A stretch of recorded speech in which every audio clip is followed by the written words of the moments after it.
Hello all, ఎలా ఉన్నారు? ఈరోజు అయితే మా నాన్నమ్మ స్టైల్ టమాటా కొత్తిమీర పచ్చడి రెసిపీ అయితే షేర్ చేసుకోవాలనిపించింది. చూసేయండి.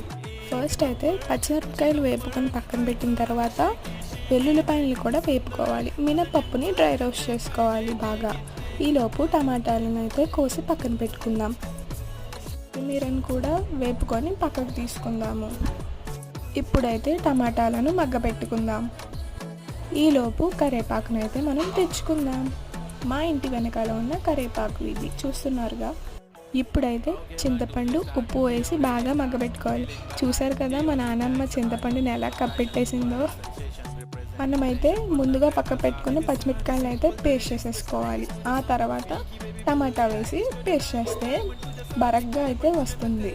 పచ్చడి అయితే చాలా బాగుంటుంది. అన్నిటిలోకి బెస్ట్ కాంబినేషన్ అని చెప్పొచ్చు. మీకు ఎలా అనిపించింది?